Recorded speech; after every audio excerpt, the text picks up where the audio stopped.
नमस्कार दोस्तों, आज के इस नए सेशन में आप लोग का बहुत बहुत स्वागत है। आज के इस सेशन में हम लोग देखेंगे ज्ञान बिंदु जीएस एकेडमी का जो बिहार दरोगा पीटी का टेस्ट चलता है, टेस्ट नंबर 65 हम लोग देखेंगे। तो दोस्तों, अगर इस चैनल पे आप नए हैं तो लाइक करें, कमेंट करें, सब्सक्राइब करें और अपने दोस्तों के साथ शेयर करें। क्वेश्चन नंबर 1 से देखते हैं। भारत का प्रायद्वीपीय भूभाग कितने डिग्री उत्तरी अक्षांश से दक्षिण की ओर संकरा हो गया है? तो यह हो जाएगा कितना डिग्री के बाद? तो इसका आंसर हो जाएगा ऑप्शन नंबर सी, 22 डिग्री उत्तरी अक्षांश के बाद संकरा हो जाता है। भारत का अक्षांशीय विस्तार जो हो जाएगा समुद्र से लेकर तो 6 डिग्री 4 मिनट से 6 डिग्री 4 मिनट से 37 डिग्री 6 मिनट तक, और यहाँ से स्थल से कहेगा तो 8 डिग्री 4 मिनट से 37 डिग्री 6 मिनट तक। और देशांतरीय विस्तार हो जाएगा 68 डिग्री, देशांतरीय विस्तार 68 डिग्री 7 मिनट से 97 डिग्री 25 मिनट तक हो जाएगा। 97 डिग्री 25 मिनट हो जाएगा। नेक्स्ट क्वेश्चन देखते हैं। नेक्स्ट क्वेश्चन में निम्न में से कौन सी स्थलाकृति प्री कैम्ब्रियन स्थलाकृतियाँ है? तो यह हो जाएगा अरावली पर्वत प्री कैम्ब्रियन है, छोटा नागपुर का पठार क्षेत्र प्री कैम्ब्रियन है, विंध्यन श्रेणी यह भी प्री कैम्ब्रियन है। तो इसका आंसर हो जाएगा ऑप्शन नंबर डी, 1, 2, 3 सभी सम्मिलित हैं। तो अरावली क्षेत्र जो है झारखंड में है, छोटा नागपुर का पठार जो हो जाएगा गुजरात हो जाएगा, राजस्थान हो जाएगा, हरियाणा हो जाएगा तथा दिल्ली भी, इसका एक केंद्र शासित प्रदेश दिल्ली भी हो जाएगा। और विंध्यन श्रेणी जो हो जाएगा, विंध्यन श्रेणी यह मध्य प्रदेश में और बिहार के कुछ भागों में है। उसके बाद अगला क्वेश्चन देखते हैं। पाकिस्तान में प्रवेश करने से पूर्व झेलम नदी एक गहरी घाटी का निर्माण करती है, जिसका नाम क्या है? झेलम नदी निकलती है, बेरीनाग झील से निकलती है और कश्मीर होते हुए पाकिस्तान में प्रवेश करती है। तो वहाँ जो एक घाटी का निर्माण करती है बांस मंगल के नाम से घाटी बनाती है। उसके बाद अगला क्वेश्चन देखते हैं। निम्न में से कौन सा जलवायु प्रकार कोपेन के वर्गीकरण के अनुसार उष्णकटिबंधीय सवाना प्रदेश में पाया जाता है? उष्णकटिबंधीय सवाना प्रदेश में जो पाया जाता है जलवायु वह जो हो जाएगा AW हो जाएगा। इसका ऑप्शन नंबर ए AW हो जाएगा। उसके बाद अगला क्वेश्चन देख।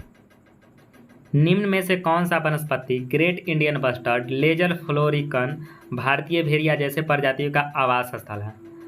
यह जो हो जाएगा इसका आंसर हो जाएगा ऑप्शन नंबर सी हो जाएगा, सवाना वनस्पति। और सवाना वनस्पति जो पाया जाता है मध्य प्रदेश क्षेत्र में पाया जाता है। उसके बाद अगला क्वेश्चन देखते हैं। भारत में सिंचाई योजना को सामान्यतः 3 भागों में बांटा गया है। इनमें से किस योजना के माध्यम से भारत में सर्वाधिक सिंचाई की जाती है? सर्वाधिक सिंचाई जो किया जाता है लघु सिंचाई योजना में किया जाता है। लघु सिंचाई योजना जो हो जाएगा क्या हो जाएगा? तो लघु सिंचाई योजना 2000 हेक्टेयर से कम का क्षेत्र के लिए सिंचित के लिए जो योजना चलाया जाता है सरकार द्वारा वह लघु सिंचाई योजना हो जाएगा। मध्यम सिंचाई योजना इससे बड़ा हो जाएगा 2000 से 10,000 हेक्टेयर तक के, और 10,000 हेक्टेयर से जो अत्यधिक सिंचाई के लिए जो योजना चलाया जाएगा वह वृहद सिंचाई योजना हो जाएगा। उसके बाद अगला क्वेश्चन देखते हैं। सूची का मिलान करना है। राज्य क्षेत्र तथा स्थानांतरित कृषि का स्थानीय नाम। तो ओडिशा में जो स्थानांतरित कृषि किया जाता है इसका नाम है पामाडाबी हो जाएगा। उसके बाद नेक्स्ट क्वेश्चन देखते हैं। मेघालय में जो स्थानांतरित कृषि किया जाता है उसको बोगमा के नाम से जाना जाता है, बोगमा के नाम से। उसके बाद झारखंड में जो कृषि स्थानांतरित कृषि किया जाता है उसके कुरुबा के नाम से जाना जाता है, और मणिपुर में पामलू के नाम से जाना जाता है। स्थानांतरित, तो इसका आंसर हो जाएगा ऑप्शन नंबर ए, स्थानांतरित कृषि उसे कहते हैं जो कोई भी क्षेत्र को जंगल के काट करके कृषि किया जाता है और वह मिट्टी अनउपजाऊ हो जाता है तो उसको छोड़ के फिर नए जगह पर खेती किया जाता है। उसके बाद नेक्स्ट क्वेश्चन देखते हैं। पायरोलूसाइट, साइलोमैलिन तथा बोरोनाइट निम्न में से किस खनिज का अयस्क है? तो यह जो हो जाएगा किसका खनिज का अयस्क है? तो मैग्नीज का। मैग्नीज किसका सदस्य है? तो मैग्नीज जो है एक संक्रमण धातु का सदस्य है, संक्रमण धातु का अयस्क है। यह जो होता है प्रकृति में शुद्ध रूप से नहीं मिलता है। उसके बाद नेक्स्ट क्वेश्चन। किस राज्य में प्रांतीय राजमार्ग की लंबाई सर्वाधिक है? प्रांतीय मतलब राज्य में कौन सा राष्ट्रीय राजमार्ग की सबसे ज़्यादा लंबाई जो है महाराष्ट्र में रोड की लंबाई सबसे ज़्यादा है। उसके बाद नेक्स्ट क्वेश्चन देखते हैं। तोतोलोई गर्म पानी का झरना, तोतोलोई गर्म पानी का झरना किस राज्य में स्थित है? तो यह जो स्थित है किस राज्य में? तो यह झारखंड में स्थित है। तोतोलोई गर्म पानी झरना जो है झारखंड में स्थित है। उसके बाद अगला क्वेश्चन देखते हैं। अगला क्वेश्चन। सूची 1 तथा सूची 2 को मिलान करना है। तो देखते हैं। जियोसिंथेटिक अवधारणा किसने दिया था? तो यह जो दिया था टॉलमी ने दिया था। जियोसिंथेटिक अवधारणा टॉलमी ने दिया था। उसके बाद हेलियोसिंट्रेटिक अवधारणा, हेलियोसिंट्रेटिक अवधारणा जो दिया था कोपरनिकस ने दिया था। हेलियोसेंट्रिक की अवधारणा जो दिया था कोपरनिकस दिया था। उसके बाद स्थिर अवस्था संकल्पना होयसल ने दिया था, और प्रतिसरण नियम जो दिया था एडिन हबल ने दिया था। तो इसका आंसर हो जाएगा ऑप्शन नंबर डी हो जाएगा, ऑप्शन नंबर डी। उसके बाद अगला क्वेश्चन देखते हैं, कर्क रेखा किस झील से होकर गुजरती है? कर्क रेखा जो है किस झील से होकर गुजरती है? तो यह जो गुजरती है नासिर झील से होकर गुजरती है। नासिर झील जो है, नासिर झील यह मिस्र तथा सूडान में स्थित है, मिस्र तथा सूडान में स्थित है। यहाँ से कर्क रेखा होकर गुजरती है। अब भारत में टोटल 8 राज्यों से होकर कर्क रेखा गुजरती है, जिसमें हो जाएगा मिजोरम, त्रिपुरा, पश्चिम बंगाल, राजस्थान, गुजरात, झारखंड, मिथ पर गमछा झाड़ी से 8 हो जाएगा। उसके बाद अगला क्वेश्चन देखते हैं, दक्षिण अफ्रीका का बीटाटर्स रैंड पहाड़ी किस खनिज के उत्पादन के लिए प्रसिद्ध है? दक्षिण अफ्रीका का बिटवाटसन रैंड पहाड़ी जो है किस खनिज के उत्पादन के लिए प्रसिद्ध है? तो यह जो है यूरेनियम के उत्पादन के लिए प्रसिद्ध है। उसके बाद अगला क्वेश्चन देखते हैं, निम्न में से कौन सा एक सुमेलित नहीं है? सुमेलित नहीं है, पतन तथा देश। वहाँ का पतन और देश तन्योलियंस यूएसए में स्थित है। उसके बाद फ्रेमेंटल ऑस्ट्रेलिया में स्थित है। फ्रेमेंटल जो है ऑस्ट्रेलिया में स्थित है। मर्गमास जो है, मर्गमास कहाँ का था? मर्गमास रसिया का है। तो यही इसका आंसर हो जाएगा, ऑप्शन नंबर सी जो है गलत है। उसके बाद अगला क्वेश्चन देखते हैं, ग्रेपिन पर्वत किस देश में स्थित है? ग्रेपियन पर्वत जो है यह किस देश में स्थित है? तो इसका आंसर हो जाएगा स्कॉटलैंड। स्कॉटलैंड में ग्रेपियन पर्वत स्थित है। उसके बाद अगला क्वेश्चन देखते हैं, निम्न में से कहाँ से मिले साक्ष्य में बंदर राजा की कहानी दर्शाया गया है? बंदर राजा की कहानी को दर्शाया गया है, कहाँ के साक्ष्य यहाँ मिला है? तो यह जो मिला है भरहुत स्तूप से मिला है, जो बंदर राजा के कहानी का साक्ष्य प्राप्त होता है। अब भरहुत स्तूप जो है यह मध्य प्रदेश में है, भरहुत स्तूप मध्य प्रदेश में। तथा भीतरगांव जो है, भीतरगांव मंदिर यह जो है उत्तर प्रदेश के कानपुर में स्थित है। और उज्जैन जैन मठ, उड़ीसा जैन मठ जो है उड़ीसा में स्थित है। सांची का स्तूप जो है मध्य प्रदेश में स्थित है। उसके बाद अगला क्वेश्चन देखते हैं, तमिलनाडु क्षेत्र में बड़े भूस्वामियों को प्राचीन समय में क्या कहा जाता था? तमिलनाडु के क्षेत्र में जो होता था बहुत बड़ा क्षेत्र, भूस्वामियों को प्राचीन समय में क्या कहा जाता था? तो यह जो कहा जाता था बेल्लाल कहा जाता था। उसके बाद उनवर जो कहा जाता था, उनवर किसको कहा जाता था? उनवर किसान या हलवाहा को कहा जाता है। कैटसियर जो भूमिहीन, कैटसियर या आदिमलाई जो है कम क्षेत्र या भूमिहीन को कहा जाता था, कैटसियर या आदिमई कहा जाता था। उसके बाद अगला क्वेश्चन देखते हैं, अशोक ने राजा बनने के कितने साल बाद कलिंग विजय किया था? अशोक जब राजा बना था 269 ईस्वी में, और कलिंग युद्ध हुआ था 261 ईसा पूर्व में, था 8 साल बाद। इसका आंसर हो जाएगा ऑप्शन नंबर बी हो जाएगा। उसके बाद अगला क्वेश्चन देखते हैं, और कलिंग जो हुआ था अशोक तथा पद्मनाभ के मध्य हुआ था। उसके बाद अगला क्वेश्चन देखते हैं, सत्य कथन पर परीक्षण करें तथा सही कूट का चयन करें। तो इसका आंसर हो जाएगा ऑप्शन नंबर डी, 1, 2, 3 सभी जो है सही है। नस्तलीक लिपि बाईं ओर से लिखी जाती जो में वर्ण जोड़कर धारावाही लिखे जाते थे। शिकस्त लिपि अधिक सघन, संक्षिप्त और कठिन है। फारसी अरबी लिपि के जानकारों को नस्तलीक लिपि को पढ़ना आसान होता है। उसके बाद अगला क्वेश्चन देखते हैं, बुरंजी नामक ऐतिहासिक कीर्ति किस समाज की संस्कृति व सभ्यता की जानकारी देता है? बुरंजी नाम का ऐतिहासिक कृति किस समाज की संस्कृति व सभ्यता का जानकारी देता है? तो इसका आंसर हो जाएगा 20 का ऑप्शन नंबर ए हो जाएगा, अहोम समाज। अहोम समाज जो कहाँ पाया जाता था? असम में पाया जाता है। उसके बाद अगला क्वेश्चन देखते हैं, तंजौर शहर और सिमुम्भ सुदिनी देवी मंदिर, तंजौर शहर और निशुम्भ सुदिनी देवी मंदिर का निर्माण किसके द्वारा किया गया था? तंजौर शहर और सिभुम्भ सुदिनी देवी मंदिर जो निर्माण करवाया गया था किसके द्वारा करवाया गया था? तो चंदेल शासक संस्थापक जो था विजयाला था, चोल वंश का संस्थापक विजयाला था। यही ने तंजौर शहर तथा सिसुम्भ सुदिनी देवी मंदिर का निर्माण करवाया था। उसके बाद अगला क्वेश्चन देखते हैं, अगला क्वेश्चन, 18वीं सदी में वुडटज स्टील के उत्पादन वाले परगलक भट्टियों में धौंकना क्या था? धौंकना जो था हवा फेंकने वाला एक यंत्र था। धौंकना जो था एक हवा फेंकने वाला यंत्र था। उसके बाद अगला क्वेश्चन देखते हैं, बुनकरों के समुदायों को भिन्न भिन्न क्षेत्रों में अलग अलग नामों से जानते थे। इनमें से कौन सा इस संदर्भ में सुमेलित नहीं है। बंगाल में तांती के नाम से कहते थे, बंगाल में तांती के नाम से। उत्तर भारत में मोमीन के नाम से कहते थे।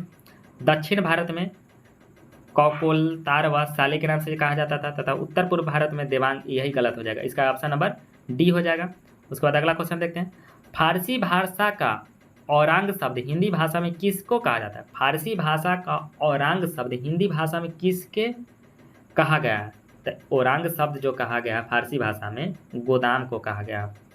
औरांग शब्द फारसी भाषा में कहा गया है गोदाम को। उसके बाद अगला क्वेश्चन देखते हैं। विलियम जोन्स, सूची मिलान करना है। विलियम जोन्स जो हो जाएगा, विलियम जोन्स प्राचीन संस्कृतियों का सम्मान। उसके बाद रविंद्रनाथ टैगोर, रविंद्रनाथ टैगोर जो हो जाएगा गुरु के नाम से जाने जाते हैं। उसके बाद टॉमस मैकाले अंग्रेजी शिक्षा का प्रोत्साहित किया था। उसके बाद महात्मा गांधी जो थे अंग्रेजी शिक्षा के विरोधी थे। उसके बाद पाठशालाएं जो प्राकृतिक परिवेश में शिक्षा, तो इसका ऑप्शन नंबर बी हो जाएगा। उसके बाद अगला क्वेश्चन देखते हैं। निम्न में से कौन दक्कन एजुकेशन सोसाइटी के संस्थापकों में शामिल था? तो इसमें जो था कौन कौन शामिल थे? तो इसका आंसर हो जाएगा ऑप्शन नंबर बी 1, 2, 3 तथा 4। यह 5 नंबर ईश्वर चंद्र विद्यासागर नहीं थे। दक्कन एजुकेशन सोसाइटी की स्थापना 1884 ईस्वी में बीजे तिलक के सहयोग से पूना में किया गया था। यह जो पूना में किया गया था। उसके बाद नेक्स्ट क्वेश्चन देखते हैं। नेक्स्ट क्वेश्चन, निम्न में से कौन ऐसे व्यक्ति है जो कांग्रेस के स्थापना अधिवेशन में शामिल नहीं हुए थे? तो यह जो थे कौन शामिल नहीं थे? तो यह सुरेंद्रनाथ बनर्जी जो थे शामिल नहीं थे, और कांग्रेस की स्थापना 1885 ईस्वी में किया गया था। उसके बाद अगला क्वेश्चन देखते हैं। निम्न में से कौन सा अंतरिम मंत्रिमंडल में शामिल मुस्लिम लीग के सदस्यों में से एक नहीं थे? मुस्लिम लीग के सदस्यों में से एक नहीं थे। तो यह जो थे आसफ अली जो थे हिंदू सदस्यों में से थे जो चुने गए थे कांग्रेस की तरफ से, और जोगेंद्र नाथ मंडल, लियाकत अली, अबुल गफ्फार खान, ये सब जो थे मुस्लिम लीग के सदस्य थे। और आसफ अली जो था रेल मंत्रालय था, आसफ अली रेल मंत्रालय, इनको 1946 ईस्वी जो मंत्रिमंडल बना था उसमें रेल मंत्रालय इनको मिला था। उसके बाद नेक्स्ट क्वेश्चन देखते हैं। 1871 में कौन सी संधि हुई था? 1871 में जो हुआ था फ्रैंकफर्ट की संधि हुआ था। 1871 में फ्रैंकफर्ट की संधि हुआ था, और किसके लिए होता था? यह प्रसा तथा फ्रांस के मध्य जो हुआ था एक समझौता हुआ था। प्रसा वही जर्मनी तथा फ्रांस के मध्य एक फ्रैंकफर्ट की संधि हुआ था। उसके बाद अगला क्वेश्चन देखते हैं। जॉल्वे राइन की स्थापना किस राज्य ने की थी? जॉल्वे राइन की स्थापना किस राज्य ने किया था? तो यह जो किया था प्रसा ने किया था। जॉल्वे राइन की स्थापना प्रसा ने किया था। उसके बाद नेक्स्ट क्वेश्चन देखते हैं। 1510 ईस्वी में पुर्तगालियों ने निम्नलिखित में से किसको अपना व्यापारिक केंद्र बनाया था? अपना व्यापारिक केंद्र पुर्तगालियों ने 1510 ईस्वी में किसको बनाया था? तो यह जो बनाया था मलक्का क्षेत्र को बनाया था अपना व्यापारिक केंद्र। उसके बाद नेक्स्ट क्वेश्चन देखते हैं। पर्यावरण के संबंध में निम्नलिखित में से कौन सा कथन असत्य है? असत्य कथन चुनना है। तो इसमें कौन सा? इसका आंसर हो जाएगा ऑप्शन नंबर सी हो जाएगा। हरे पौधे अपने मृत अवयवों को अपघटित करते, यही गलत है। जैव मंडल पर्यावरण के अध्ययन की आधारभूत इकाई है। जैव मंडल में भौतिक एवं जैविक तत्व दोनों ही विद्यमान होते हैं तथा अपघटक जीव अपना भोजन स्वयं नहीं बनाते हैं। उसके बाद अगला क्वेश्चन देखते हैं। नेक्स्ट क्वेश्चन में बेकार सख्त भूमि में उगने वाले पौधों को क्या कहते हैं? बेकार सख्त भूमि में जो पौधा उगता है उसको क्या कहा जाता था? उसको जो कहा जाता है कर्सोफाइट कहा जाता है, कर्सोफाइट्स कहा जाता है। उसके बाद नेक्स्ट क्वेश्चन देखते हैं। वह प्रजाति जिसका प्रभाव पारिस्थितिकी तंत्र या समुदाय पर क्रांतिकारी व प्रभावकारी होता है उसे क्या कहा जाता था? तो उसे जो कहा जाता है की स्टोन कहा जाता है। ऑप्शन नंबर बी इसका आंसर हो जाएगा। उसके बाद अगला क्वेश्चन देखते हैं दोस्तों। नेक्स्ट क्वेश्चन में भारत में सबसे बड़ा चीता आरक्षण ये टाइगर रिजर्व जो है सबसे बड़ा कहाँ स्थल है? तो यह जो है चीता के लिए सबसे बड़ा जो है कौन सा है? तो इसका हो जाएगा नागार्जुन श्रीशैलम इसी का नाम था। और यह जो था नागार्जुन जो है आंध्र प्रदेश में स्थित है। आनंदकानन जो है ओडिशा में स्थित है।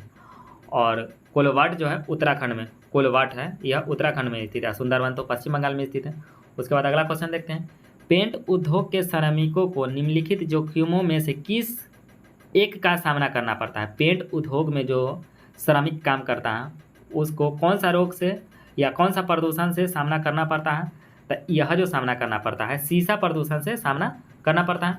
उसके बाद अगला क्वेश्चन देखते हैं। अगला क्वेश्चन में देखते हैं दोस्तों, निम्न में से किस अर्थशास्त्री ने आर्थिक विकास को अधिकारिता तथा क्षमता के विस्तार के रूप में परिभाषित किया है? तो यह जो किया था प्रोफेसर अमर्त्य सेन ने किया था, प्रोफेसर अमर्त्य सेन ने किया था, और यह जो था भारतीय मूल के अमेरिकी इकोनॉमिक्स हैं। उसके बाद अगला क्वेश्चन देखते हैं, महबूब उल हक पाकिस्तानी वैज्ञानिक है। उसके बाद अगला क्वेश्चन देखते हैं, निम्न में से कौन सी एक भारतीय अर्थव्यवस्था की विशेषता नहीं है? भारतीय अर्थव्यवस्था की जो है विशेषता नहीं है। तो भारत एक श्रम अधिक वाली अर्थव्यवस्था है, तो यह सही है। एक मिश्रित अर्थव्यवस्था है, ये भी सही है। प्रति व्यक्ति आय निम्न है भारत की, ये भी सही है। एक पिछड़ी एवं गतिहीन अर्थव्यवस्था है, तो यही जो है इसका आंसर हो जाएगा, गलत है, ऑप्शन नंबर डी। उसके बाद अगला क्वेश्चन देखते हैं, भारत के निवल राष्ट्रीय उत्पाद चालू कीमतों पर निवल उत्पाद में सार्वजनिक तथा निजी क्षेत्र में योगदान का अनुपात कितना है? तो सार्वजनिक क्षेत्र में 25% तथा निजी क्षेत्र में जो है 75%, और यह धीरे धीरे सार्वजनिक क्षेत्र का घट रहा है, निजी क्षेत्र बढ़ रहा है। उसके बाद अगला क्वेश्चन देखते हैं, बाजार का नियम किसके द्वारा प्रस्तुत किया गया है? बाजार का नियम जो है किसके द्वारा प्रस्तुत किया गया है? तो यह जो जेबी से द्वारा बाजार नियम प्रस्तुत किया गया। उसके बाद अगला क्वेश्चन देखते हैं, यदि मांग और पूर्ति में वृद्धि समान परिणाम हो तो कीमत जो होता है क्या होगा? कीमत पर कोई भी प्रभाव नहीं पड़ेगा, अपरिवर्तित रहेगा। मांग तथा पूर्ति दोनों में वृद्धि होगा तो कीमत में कोई परिवर्तन नहीं होगा। उसके बाद अगला क्वेश्चन देखते हैं, हाल ही में किस देश में गुइलेन बैरे सिंड्रोम के चलते राष्ट्रीय स्वास्थ्य आपातकाल की घोषणा किया गया है? गुइलेन बैरे सिंड्रोम के चलते राष्ट्रीय स्वास्थ्य आपातकाल की घोषणा किया गया है, कौन सा स्टेट में? देश में, तो यह जो है पेरू में यह आपातकाल घोषणा किया गया। उसके बाद अगला क्वेश्चन देखते हैं, किस अफ्रीकी देश में सेना के तख्ता पलटकर राष्ट्रपति को पद से हटा दिया गया है? तो यह जो हटा दिया गया है नाइजर में, राष्ट्रपति का पद को हटाकर सेना वहां शासन करने लगा है। उसके बाद अगला क्वेश्चन देखते हैं, भारत की पहली पुलिस ड्रोन यूनिट किस शहर में लॉन्च किया गया? पुलिस ड्रोन यूनिट जो लॉन्च किया गया है चेन्नई में लॉन्च किया गया, चेन्नई में लॉन्च किया गया। उसके बाद अगला क्वेश्चन देखते हैं, भारत के पहले वैदिक थीम पार्क का उद्घाटन उत्तर प्रदेश का मुख्यमंत्री किस शहर में किया है? तो इसका आंसर क्या होगा? तो इसका आंसर जो हो जाएगा ऑप्शन नंबर बी हो जाएगा, मेरठ में यह वैदिक थीम पार्क का उद्घाटन योगी आदित्यनाथ द्वारा किया गया। उसके बाद अगला क्वेश्चन देखते हैं, मुखरा गांव 100% बीमा कराने वाला राज्य की पहली बस्ती बन गई है, यह भारत के किस राज्य में स्थित है? मुखरा के गांव जो है किस राज्य में स्थित है? तो यह जो हो जाएगा इसका आंसर क्या होगा? था इसका आंसर हो जाएगा तेलंगाना का मुखरा गांव जो है 100% बीमा कराने वाली राज्य का पहली बस्ती बन गई है। उसके बाद अगला क्वेश्चन देखते हैं, भारत का कौन सा हवाई अड्डा 4 रनवे वाला भारत का पहला हवाई अड्डा बन गया? पहला जो है 4 रनवे वाला हवाई अड्डा बना है, इंदिरा गांधी अंतर्राष्ट्रीय हवाई अड्डा जो बना है 4 रनवे बना है, यह जो है दिल्ली में स्थित है, इंदिरा हवाई अड्डा दिल्ली में स्थित है। उसके बाद अगला क्वेश्चन देखते हैं, अगला क्वेश्चन, एशियाई कबड्डी चैंपियनशिप 2023 का खिताब किस देश ने जीता है? एशियाई कबड्डी चैंपियनशिप 2023 का खिताब जो जीता है अपना देश भारत जीता है। उसके बाद अगला क्वेश्चन देखते हैं, अगला क्वेश्चन में 1 जुलाई 2023 को नीरज चोपड़ा ने लुसाने डायमंड लीग का खिताब जीता है, वह किस खेल से संबंधित है? तो यह जो है भाला फेंक से संबंधित है, यह भारतीय है, और यह जो है इन्हीं के भाला फेंक दिवस के रूप में 7 अगस्त को मनाया जाता है। उसके बाद अगला क्वेश्चन देखते हैं, लॉर्ड हनुमान को किस चैंपियनशिप का आधिकारिक शुभंकर घोषित किया गया है? लॉर्ड हनुमान को जो किस चैंपियनशिप का आधिकारिक शुभंकर घोषित किया गया है? तो यह जो घोषित किया गया है एशियाई एथलेटिक चैंपियनशिप का आधिकारिक शुभंकर घोषित किया गया है। उसके बाद अगला क्वेश्चन देखते हैं, भारतीय अंतरिक्ष अनुसंधान संगठन इसरो द्वारा चंद्रयान 3 को कब लॉन्च किया गया है? तो यह जो लॉन्च किया गया है 14 जुलाई को लॉन्च किया गया है, और आज जो है 23 अगस्त को 6 बजे यह लैंड कर गया है। भारत के लिए बहुत ही बड़ा खुशी का दिन है आज। उसके बाद नेक्स्ट क्वेश्चन देखते हैं, डॉक्टर मंगला नार्लिकर का 80% की आयु में निधन हो गया, वह एक प्रसिद्ध थे। डॉक्टर मंगला नार्लिकर जो था 80 वर्ष के आयु में निधन हो गया, वह जो किस क्षेत्र में प्रसिद्ध थे? तो यह जो थे गणितज्ञ थे। उसके बाद अगला क्वेश्चन देखते हैं, राष्ट्रीय साइबर सुरक्षा समन्वयक के रूप में किसे नियुक्त किया गया है? तो इसका आंसर क्या होगा? तो इसका आंसर हो जाएगा option number B, lieutenant general M Nair को नियुक्त किया गया। उसके बाद अगला क्वेश्चन देखते हैं, भारत में राष्ट्रीय चिकित्सक दिवस प्रतिवर्ष कब मनाया जाता है? भारत में जो मनाया जाता है राष्ट्रीय चिकित्सक दिवस, इसका आंसर क्या होगा? तो इसका आंसर जो हो जाएगा ऑप्शन नंबर बी हो जाएगा, 1 जुलाई को राष्ट्रीय चिकित्सक दिवस मनाया जाता है। और यह जो मनाया जाता है विधानंद चंद्र राय के जन्म दिवस पर मनाया जाता है। यह जो थे बिहार के ही एक प्रसिद्ध डॉक्टर थे। उसके बाद अगला क्वेश्चन देखते हैं, संघाई सहयोग संगठन एससीओ के 23वें शिखर सम्मेलन का आयोजन किसकी अध्यक्षता में किया गया? तो यह जो किया गया है भारत के अध्यक्षता में किया गया है। और इसका एससीओ का टोटल जो है 8 गो सदस्य है और इसकी स्थापना जो किया गया है 2001 ईस्वी में किया गया था। इसका जो है हेड क्वार्टर बीजिंग में स्थित है। उसके बाद अगला क्वेश्चन देखते हैं, अन्नामलाई टाइगर रिजर्व में ली गई एक हाथी की छवि ड्रोन फोटो अवार्ड 2023 में विजेता बनकर उभरी है। यह कहाँ स्थित है? तो यह जो अन्नामलाई टाइगर रिजर्व ली गई एक हाथी की छवि ड्रोन फोटो अवार्ड्स 2023 में विजेता बनकर उभरी है, यह कहाँ स्थित है? तो यह जो स्थित है तमिलनाडु में स्थित है। अन्नामलाई टाइगर रिजर्व जो है तमिलनाडु में स्थित है। उसके बाद नेक्स्ट क्वेश्चन देखते हैं। नेक्स्ट क्वेश्चन में ग्लोबल पीस इंडेक्स 2023 के अनुसार दुनिया का सबसे शांतिपूर्ण देश कौन सा? तो दुनिया का सबसे शांतिपूर्ण देश जो हो जाएगा कौन होगा? तो यह आइसलैंड है, दुनिया का सबसे शांतिपूर्ण देश। ऑप्शन नंबर सी हो जाएगा। उसके बाद एसेंट्रल एबोर्ड ऑफ रनवे पुस्तक के लेखक कौन है? तो इसका लेखक कौन है? तो इसका आंसर हो जाएगा ऑप्शन नंबर डी हो जाएगा, विनोद मनकारा है इसका लेखक। उसके बाद नेक्स्ट क्वेश्चन देखते हैं, जून 2023 में किस केंद्रीय मंत्री ने report fish disease app launch किया है? तो यह जो लॉन्च किया है किसने लॉन्च किया है? तो इसका आंसर हो जाएगा ऑप्शन नंबर बी, पुरुषोत्तम रूपाला ने किया है, पशुधन मिनिस्टर है। उसके बाद अगला क्वेश्चन देखते हैं, गुआनिन तथा साइटोसिन के बीच में कितने हाइड्रोजन बंध होते हैं? गुआनिन तथा साइटोसिन के बीच जो होता है 3 गो हाइड्रोजन बंध होते हैं। उसके बाद नेक्स्ट क्वेश्चन देखते हैं, अधिकांश विकर सर्वाधिक किस ताप पर होता है? अधिकांश विकर जो होता है सर्वाधिक किस ताप पर होता है? तो यह जो होता है 20 डिग्री से 35 डिग्री के बीच होता है। उसके बाद अगला क्वेश्चन देखते हैं, बैसिलस यूरिनजिएंसिस का उपयोग होता है, ये इसका उपयोग कहाँ किया जाता है? तो इसका उपयोग यह किया जाता है जैविक खाद के रूप में प्रयोग किया जाता है। उसके बाद अगला क्वेश्चन देखते हैं, घटते हुए क्रम में मानव शरीर में विद्यमान प्रमुख तत्व कौन सा होता है? तो इसका आंसर देखते हैं, इसका आंसर ऑप्शन नंबर इसका सी होगा, कैल्शियम, फास्फोरस, गंधक, उसके बाद पोटेशियम, उसके बाद सोडियम पाया जाता है। उसके बाद अगला क्वेश्चन देखते हैं, निम्न में से कौन सा सुमेलित नहीं है? गलत सुमेलित के बताना है। तो एंटी फ्रीज यौगिक एथिलीन ग्लाइकॉल होता है, तो यह जो है सुमेलित है। Anti knock agent tetra ethylene lead, यह भी सही है। एंटी ऑक्सीडेंट बीटा कैरोटीन, यह भी सही है। 18, तो इसका आंसर हो जाएगा ऑप्शन नंबर डी हो जाएगा। उसके बाद अगला क्वेश्चन देखते हैं, रंजकहीनता पाई जाती है मानव की कौन से भागों में पाया जाता है? रंजकहीनता पाया जाता है कौन से भागों में पाया जाता है?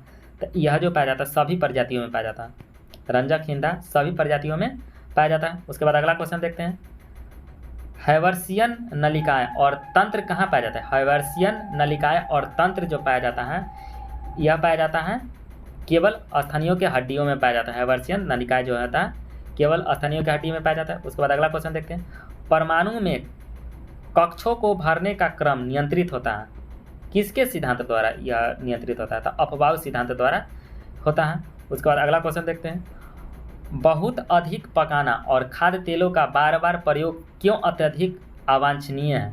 किसके लिए यह अवांछनीय है? तो यह जो होता है कार्सिनोजेनिक पदार्थ जैसे बेंजोफायरिन पैदा करते हैं। उसके बाद अगला क्वेश्चन देखते हैं, हरे फलों को कृत्रिम रूप से पकाने के लिए प्रयुक्त गैस होता है क्या होता है? तो कृत्रिम रूप से जो होता है एसिटिलीन होता है, नेचुरली रूप से एसिटिलीन गैस पकाता है फलों को। उसके बाद अगला क्वेश्चन देखते हैं, निम्नलिखित युग्मों में से कौन से सुमेलित नहीं है? सुमेलित नहीं है सोच चुना है, तो यह जो हो जाएगा फ्लोरीन युक्त कार्बनिक यौगिक है, यही जो है गलत है, ऑप्शन नंबर ए सही हो जाएगा। उसके बाद अगला क्वेश्चन देखते हैं, धातु के सल्फेट के कारण पानी के अस्थायी खारेपन को दूर किया जा सकता है निम्न में से किसके प्रयोग द्वारा? तो किसके प्रयोग से धातु के सल्फेट के कारण पानी का अस्थायी कठोरता या खारेपन को दूर किया जा सकता है? तो इसका आंसर हो जाएगा option number A, Jio lights के प्रयोग करके। उसके बाद अगला क्वेश्चन देखते हैं, थियोडोलाइट यंत्र से क्या मापा जाता है? थियोडोलाइट यंत्र से जो मापा जाता है, क्या मापा जाता है? तो यह लंबवत कोण मापा जाता है। थियोडोलाइट से लंबवत कोण मापा जाता है। उसके बाद अगला क्वेश्चन देखते हैं, निम्नलिखित कथनों पर विचार कीजिए। एक सामान्य दोलक का दोलन चल रहा है, ऐसे में क्या होगा? तो ऐसे में जब एक गोला मध्य स्थान से गुजरता है तब त्वरण शून्य होता है। हर आवर्तन में गोलक 2 बार किसी एक निर्वेग को प्राप्त करता है, ये भी सही है। दोलन के दौरान जब गोला चरम स्थिति पर पहुंचता है तो उसकी गति और त्वरण दोनों शून्य हो जाता है, यही गलत है। और सामान्य दोलक का दोलन आयाम समय के साथ साथ कम होता है, तो यह भी सही है। तो इसका आंसर हो जाएगा ऑप्शन नंबर सी हो जाएगा, 1, 2 तथा 4 सही हो जाएगा। उसके बाद अगला क्वेश्चन देखते हैं, निम्न में से कौन सा श्रेणी प्रथम लीवर का उदाहरण है? तो प्रथम लीवर का उदाहरण जो हो जाएगा पिलास जो हो जाएगा प्रथम लीवर का उदाहरण हो जाएगा। उसके बाद अगला क्वेश्चन देखते हैं, हाइड्रोजन से भरा रबर का गुब्बारा वायु में ऊपर जाकर फट जाता है, क्योंकि जो ऊपर बढ़ता है तो ऊपर का वायुदाब जो होता है घट जाता है और अंदर का वायुदाब बढ़ा हुआ रहता है तो फट जाता है। उसके बाद अगला क्वेश्चन देखते हैं, प्रेशर कुकर के अंदर का उच्च तापमान निर्भर करेगा, किस पर निर्भर करेगा? तो यह जो निर्भर करता है ऊपर के क्षेत्र का क्षेत्रफल तथा उस पर रखा गया वजन पर। उसके बाद अगला क्वेश्चन देखते हैं, ऑप्शन नंबर ए हो जाएगा इसका आंसर। उसके बाद अगला क्वेश्चन, क्षितिज के समीप सूर्य एवं चंद्रमा के दीर्घवृत्ताकार दिखाई देने का कारण क्या होता है? तो यह जो होता है अपवर्तन के कारण दिखाई देता है। क्षितिज के समीप सूर्य तथा चंद्रमा के दीर्घवृत्ताकार दिखाई देने का कारण जो होता है अपवर्तन होता है। उसके बाद अगला क्वेश्चन देखते हैं, ज्ञानपीठ पुरस्कार अंग्रेजी साहित्य के लिए पहली बार जो कब दिया गया था? ज्ञानपीठ पुरस्कार अंग्रेजी साहित्य के लिए जो दिया गया था 2018 ईस्वी से दिया जाने लगा है। और प्रथम जो मिला है अंग्रेजी के लिए मिला था अमिताभ घोष को मिला था। उसके बाद नेक्स्ट क्वेश्चन देखते हैं, आचार्य विनोबा भावे को मरणोपरांत भारत रत्न कब सम्मानित किया गया? भारत रत्न से इनको जो सम्मानित किया गया है कब सम्मानित किया गया था? तब 1983 ईस्वी में भारत रत्न से सम्मानित किया गया था। और विनोबा भावे जो था भूदान आंदोलन से संबंधित है। उसके बाद अगला क्वेश्चन देखते हैं, अंग्रेजी साहित्य में पहली बार ज्ञानपीठ पुरस्कार किसे सम्मानित किया गया है? तो यह जो सम्मानित किया गया था अमिताभ घोष को दिया गया था। उसके बाद नेक्स्ट क्वेश्चन देखते हैं, बीसी राय पुरस्कार किस क्षेत्र में प्रदान किया जाता है? बीसी राय पुरस्कार जो होता है किस क्षेत्र में दिया जाता है? तो यह जो दिया जाता है चिकित्सा के क्षेत्र में बीसी राय पुरस्कार दिया जाता है। उसके बाद अगला क्वेश्चन देखते हैं, सबसे कम उम्र में नोबेल पुरस्कार प्राप्त करने वाले पुरुष कौन हैं बने थे? तो यह जो बने थे कौन बने थे? तो लॉरेंस व्रेंग बने थे, सबसे कम उम्र में नोबेल पुरस्कार इन्हीं को मिला था। उसके बाद अगला क्वेश्चन देखते हैं, अंकल रो किस व्यक्ति के लोकप्रिय उपनाम से जाना जाता है? अंकल रो किस व्यक्ति को लोकप्रिय उपनाम से जाना जाता है? तो यह जो जाना जाता है अंकल के नाम से हो ची मिन्ह को जाना जाता है। यह जो हो ची मिन्ह जो थे वियतनाम के थे। उसके बाद अगला क्वेश्चन देखते हैं, इंदिरा गांधी राष्ट्रीय कला केंद्र की स्थापना कब किया गया था? इंदिरा गांधी राष्ट्रीय कला केंद्र की स्थापना जो कब किया गया था? तो इसका आंसर क्या होगा? तो इसका आंसर जो हो जाएगा 1987 ईस्वी में, ऑप्शन नंबर ए में किया गया था। उसके बाद अगला क्वेश्चन देखते हैं, भारतीय चुंबकीय संस्थान स्थित भारतीय भू चुंबकीय संस्थान कहाँ स्थित है? इसका आंसर क्या हो जाएगा दोस्तों? तो इसका आंसर जो हो जाएगा मुंबई में स्थित है, ऑप्शन नंबर डी हो जाएगा। उसके बाद अगला क्वेश्चन देखते हैं, किस संविधान संशोधन द्वारा अनुच्छेद 19 में दिए गए पहले 3 अधिकारों हैं? तो यह भाषण एवं व्यक्ति की स्वतंत्रता, यह है शांतिपूर्ण सम्मेलन करना तथा संघ बनाने की स्वतंत्रता संबंधी प्रावधान पर निर्बंध लगाने को शक्ति को राज्य को दे दिया गया था। तो यह जो दिया गया था 16वां संविधान संशोधन 1963 में, ऑप्शन नंबर बी हो जाएगा। उसके बाद अगला क्वेश्चन देखते हैं, निम्न में से कौन सा कथन सही है? सही कथन चुनना है। तो इसका जो हो जाएगा राज्यसभा का पीठासीन अधिकारी प्रतिवर्ष निर्वाचित होता था, यह जो हो जाएगा गलत हो जाएगा। उसके बाद नेक्स्ट क्वेश्चन देखते हैं, राज्यसभा के पीठासीन अधिकारी 5 वर्ष की अवधि के लिए निर्वाचित होते थे, यह भी सही है। उसके बाद नेक्स्ट क्वेश्चन देखते हैं, भारत का उपराष्ट्रपति राज्यसभा का पीठासीन अधिकारी होता था, यह भी सही है। उसके बाद नेक्स्ट देखते हैं, राज्यसभा का पीठासीन अधिकारी 6 वर्ष के अवधि के लिए निर्वाचित होते हैं, तो यह भी गलत है। तो इसका आंसर हो जाएगा दोस्तों बी तथा सी दोनों जो है सही हो जाएगा। उसके बाद अगला क्वेश्चन देखते हैं, बोहरा समिति किसके अध्ययन के लिए बनाई गई थी? तो बोहरा समिति जो बनाया गया था राजनेताओं तथा अपराधियों के साठगांठ के लिए बनाया गया था बोहरा समिति। नेक्स्ट क्वेश्चन देखते हैं, उच्चतम न्यायालय की व्यवस्था के अनुसार निजी भवनों के ऊपरी राष्ट्रीय झंडे फहराने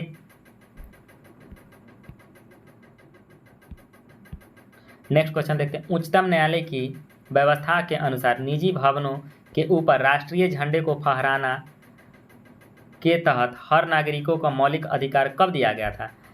कौन सा अनुच्छेद में यह दिया गया है? तो यह जो दिया गया अनुच्छेद, संविधान के अनुच्छेद 19 के 1 में दिया गया। ऑप्शन नंबर बी हो जाएगा, ऑप्शन नंबर बी हो जाएगा। उसके बाद अगला क्वेश्चन देखते हैं। अगला क्वेश्चन, भारत में लोकपाल एवं लोकायुक्त की स्थापना का सुझाव किसने दिया था? तो यह जो दिया था प्रशासनिक सुधार आयोग ने दिया था। प्रशासनिक सुधार आयोग द्वारा यह व्यवस्था करने का दिया गया था। यह जो मोरारजी देसाई के शासनकाल में या अध्यक्षता में 2013 में दिया गया था। उसके बाद अगला क्वेश्चन देखते हैं। अगला क्वेश्चन में, भारत के उच्चतम न्यायालय को निम्नलिखित में से किस एक वाद में आत्महत्या के अधिकार को मूल अधिकार स्वीकार किया गया था? तो यह जो स्वीकार किया गया था, यह पी रथीनाम बनाम भारत संघ 1994 में स्वीकार कर दिया गया था। उसके बाद फिर यह समाप्त कर दिया है बाद में। भारत में प्रत्येक पंचायत का कार्यकाल किस दिनांक से 5 वर्ष की होती है? तो यह जो होता है अपने प्रथम अधिवेशन से लिए निर्धारित तिथि से 5 वर्ष तक होता है और निर्वाचन आयोग भाग 9 में है और यह जो है 73वां संविधान संशोधन द्वारा दिया गया था। उसके बाद अगला क्वेश्चन देखते हैं। प्रोटेम स्पीकर के संबंध में निम्नलिखित में से कौन सा कथन सही नहीं है? गलत कथन चुनना है। तो इसका जो आंसर हो जाएगा option number B, protem speaker पद का कार्यकाल 14 दिनों का होता है। यही जो है गलत है। उसके बाद अगला क्वेश्चन देखते हैं। उच्च न्यायालय उत्तराखंड के किन 2 नदियों को विधिक व्यक्ति के तहत आधिकारिक प्रदान किया गया है? तो यह जो है गंगा तथा यमुना को विधिक व्यक्ति के तहत आधिकारिक प्रदान किया गया था, लेकिन यह सुप्रीम कोर्ट जो है खारिज कर दिया है, इसको नहीं माना है। उसके बाद अगला क्वेश्चन देखते हैं। राजनीतिक लोकतंत्र तब तक अस्थायी नहीं बन सकता है जब तक उसके मूल में सामाजिक लोकतंत्र नहीं हो। यह कथन किसका? यह कथन कौन दिया था? तो यह कथन जो है भीमराव अंबेडकर ने दिए थे। भीमराव अंबेडकर द्वारा यह कथन दिया गया था। उसके बाद अगला क्वेश्चन देखते हैं। हम बता सकते हैं पूर्वानुमान, यह जो है रीजनिंग का क्वेश्चन है।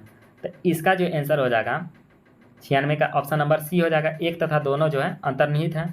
उसके बाद 97 का नेक्स्ट क्वेश्चन देखते हैं। नेक्स्ट क्वेश्चन में देखते हैं, यह जो हो जाएगा इसका आंसर ऑप्शन नंबर हो जाएगा डी हो जाएगा, 68 हो जाएगा, 68। उसके बाद अगला क्वेश्चन देखते हैं। एक संख्या को इतना से विभाजित किया जाता था। 98 का जो हो जाएगा ऑप्शन नंबर सी हो जाएगा, 6 हो जाएगा। उसके बाद नेक्स्ट क्वेश्चन देखते हैं।